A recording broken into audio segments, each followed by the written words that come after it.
कोई चीज़ चल जाए इस देश के अंदर उसका क्रिटिसिज्म ना हो, ऐसा तो हो ही नहीं सकता ना लाइफ के अंदर। तो ये जो मूवी है स्काई फोर्स, इसके 13-14 करोड़ रुपए दिन के आ गए हैं। तो ये तकलीफ हो गई है लोगों को कि यार अक्षय कुमार की मूवी तो पिटा करती थी, 1 डेढ़ 2 3 करोड़ भी नहीं करती थी, तो ये भी पिटनी ही चाहिए थी, ये कैसे चल गई। तो क्वेश्चन पूछो।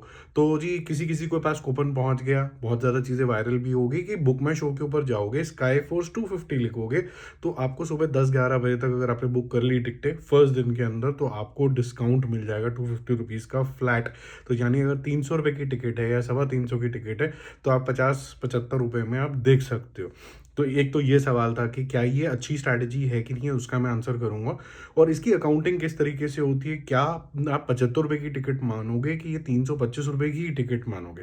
2 मिनट के लिए पुल बैक करते हैं, ये बड़ा आसान हो जाता है इससे समझने के लिए। जब कभी कोई आपने दिवाली सेल देखी होगी, उसमें कोई कूपन आ गया, ठीक है, स्विगी का कूपन आ गया, ठीक है, और आपने लिखा 2500 रुपये का डिस्काउंट कूपन आ गया। तो कभी भी जितने भी लोग कॉर्पोरेट्स में काम करते हैं उनको पता होगा, ये होता है मार्केटिंग स्पेंड। तो जितनी भी आपने मार्केटिंग कॉस्ट पहले से ही किताबों में दिखाई होती है कि फेस्टिविटीज़ के लिए मैं इतना मार्केटिंग स्पेंड करूंगा, मैं पोस्टर लगाऊंगा, मैं बाहुबली का कटआउट पोस्टर लगाऊंगा, लाखों रुपए मैं उस पर खर्च करूंगा, या मैं ये पैसा दे दूंगा पब्लिक को और मैं बोलूँगा ये कूपन है, इसको मैं डिस्काउंट करूंगा और आप आके देख लीजिए। इससे क्या, जो आप जूता खरीदने जा रहे थे या मिठाई खरीदने खरीदने जा रहे थे, उससे उसकी ग्रॉस सेल कम हो जाती है? नहीं। ग्रॉस सेल की डेफिनेशन होती है कि कितने रुपए पे आपने बेचा, तो वो ग्रॉस कलेक्शन की तरह हो गई। नेट कलेक्शन क्या हो गई, अगर आप ग्रॉस कलेक्शन के अंदर से गवर्नमेंट के टैक्सेस माइनस कर जाते हो वो, तो आपकी ग्रॉस कलेक्शन और नेट कलेक्शन वहीं के वहीं रहती है। आप बोलते हो मेरा मार्केटिंग स्पेंड क्या हुआ इसको अचीव करने के लिए, तो आपके पास कई सारे एक्सपेंडिचर्स होते हैं, जैसे बाहुबली का कटआउट, वो भी एक एक्सपेंडिचर है। जैसे कि आप जितने ज़्यादा इवेंट्स करते हो, और साउथ में तो बहुत सारे इवेंट्स होते हैं, उसकी भी कॉस्ट होती है, तो वो पर टिकट से माइनस होनी चाहिए क्या? नहीं, क्योंकि वो ओवरऑल मार्केटिंग स्पेंड पे जाता है। तो इसका रिफ्लेक्शन कहाँ आता है? बजट के ऊपर। बजट क्या हो गया कि जब आपने बोला कि जी 100 करोड़ की पिक्चर थी, हमने 10 करोड़ रुपए मार्केटिंग के ऊपर लगा दी, ये जो 10 करोड़ है इसके अंदर वो रिफ्लेक्ट होता है। जिनको अकाउंटिंग नहीं आती तो थोड़ा सा प्रॉब्लम होगा, जिन्होंने कॉर्पोरेट के अंदर नौकरी नहीं करी है उनको, फिर वो जो गुटखा खाने वाले लोग होते हैं उनको भी नहीं आता है ये चीज़ें, और फिर वो नेगेटिविटी फैलाना शुरू कर देते हैं और ये फिर वाहियात चीज़ें करने लग जाते हैं। अब हम आते हैं पहले वाली बात के ऊपर। किसी ने मुझसे ये भी पूछा था और वो इंटेलिजेंट क्वेश्चन था कि 1+1 ज़्यादा अच्छा ऑप्शन था या फिर आप ये फ्री वाला ऑप्शन, या आप समझ लीजिए डिस्काउंटेड ऑप्शन दे दें। देखो किसी भी चीज़ का एक्शन लेने से पहले आप पूछते हो व्हाट इज़ द ऑब्जेक्टिव। ये आप किसी क्लास में भी पढ़ा होगा, या फिर जो लोग कॉर्पोरेट्स में जाते हैं आपसे भी सवाल पूछा जाता होगा, या अगर आप किसी कॉर्पोरेट में काम करने वाले हो आपसे भी पूछा जाएगा कि when you are taking a decision what is the objective behind it, and just marry your action, यानी कि जो एक्शन आप ले रहे हैं उसको मैरी करिए उसके आउटपुट से। ठीक है जी। तो ये कैसे आप करोगे? बड़ा सिंपल है।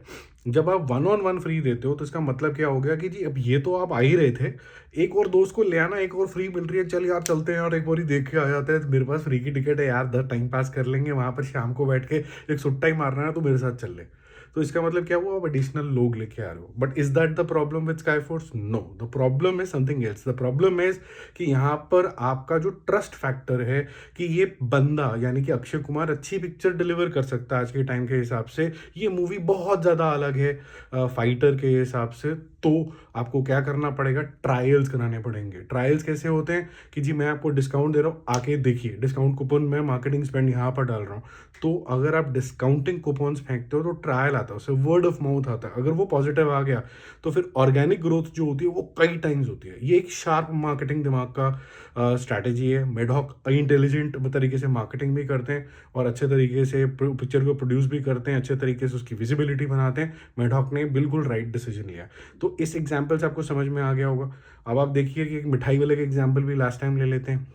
एक मिठाई वाला जो है 400 रुपये की मिठाई देता है। अब जब उसका अकाउंटेंट बताएगा कि आपने ग्रॉस सेल्स कितने की करी, तो 400 रुपये की करी, लेकिन उसका कैश इन हैंड जो आएगा वो कितना आएगा, हो सकता है कि वो ले 350 रुपये, क्योंकि 50 रुपये का उसने कूपन यूज़ कर दिया। ये दोनों बातें अलग हैं कि आपके पास कैश इन हैंड यहाँ पर कितना आया, लेकिन वो यहाँ पर मैटर जो होता है वो सेम तरीके का लॉजिक मूवी के बिजनेस के अंदर नहीं चलता है। ठीक है, क्योंकि मूवी के अंदर आपने ये एज अ मार्केटिंग स्पेंड दिखा दिया, इसका P&L का रिफ्लेक्शन यानी प्रॉफिट एंड लॉस अलग से चलता है। जैसे मैंने आपको बताया, या तो कटआउट लगा लो या फिर कटआउट के पैसे बचा के आप कूपनिंग कर लो। डिसीजन आपका कि आपको पैसे किस तरीके से यूज़ करने हैं। या तो बहुत सारे इवेंट कर लो, हर जगह पे जगराता कर लो, या फिर आप हर जगह पे जाके बोलो कि जी मैंने आपको कूपनिंग दे दिया, देखो टेस्ट ट्रायल्स करो।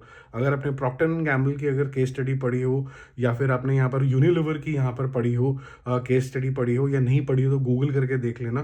पहले ज़माने में बहुत ज़्यादा सैम्पलिंग होती थी, घर का डोरबेल भी बजाया करते थे कि ये सैंपल है, फ्री में दे रहे हैं, देखो अगर आपको पसंद आएगा तो वो बंदा खुद जाके अपने पैसे खर्च करके लेके आएगा। क्या? सेम प्रोडक्ट, सेम पैसे खर्च करके, पूरे पैसे खर्च करके, तब उसको डिस्काउंट भी नहीं मिलेगा। Same is the strategy with sky foods. Please stop this negativity, please.